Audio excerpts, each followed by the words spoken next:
எண் 22 6ஆம் வகுப்பு ஏட்டு பிரிவை சேர்ந்த எம் லக்ஷன்யா தன் பேச்சால் மேடையை அழகுபடுத்த வந்திருக்கிறார்.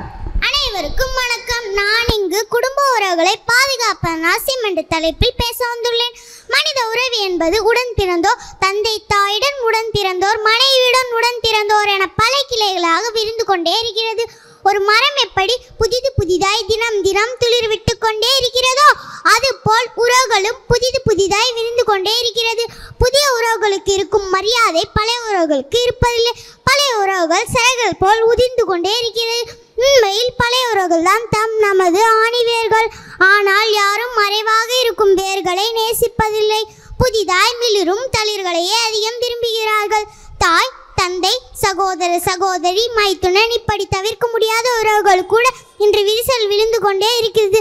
உண்மையெல்லாம் உறவுகள் பாசத்தாலும் உணர்வாலும் பின்னப்பட்டிருப்பார்கள். இப்போதவை பணத்தாலும் பதவியாலும் தான் என்கிற அகங்காரத்தால் அறுபடுகிறார்கள். வட்டத்தில் இருப்பவரில் ஒருவர் ஏழையாக இருப்பேனும் அவர்களுக்கு பொருளுதவி செய்ய உங்களுக்கு மனமில்லாவிட்டால் பரவாயில்லை. அவர்களுக்கும் உங்களுக்குமான அந்த இரத்த உறவுக்கு மரியாதை கொடுங்கள். மகாபாரதத்தில் பாண்டவர்கள் எவ்வளவு துன்பத்தை நேர்ந்தாலும் தனது மூத்த சகோதரன் தர்மனிடம் வைத்த மரியாதை சிறிதும் குறையவில்லை. அந்த மரியாதையால் தான் ஐவராக இருந்தும் 100 பேரை வெல்ல முடிந்தது.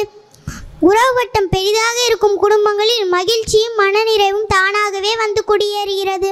மாறாக உறவை ஒதுக்கும் குடும்பங்களில் மன உளைச்சலும் பதற்றுமே காணப்படுகிறது. எனவே உறவுகளை பாதுகாப்பும் மகிழ்ச்சியும் மனநிறைவும் பெறுவோம். நன்றி, வணக்கம். மரம் எப்படி துளிர்விட்டு புதிதாக வளர்கிறதோ அதுபோலத்தான் நாம் நமது குடும்ப உறவுகளை நேசிக்க வேண்டும் என்று குடும்ப உறவுகளின் முக்கியத்துவம் பற்றி பேசி சென்ற எம் லக்ஷன்யாவுக்கு நன்றி.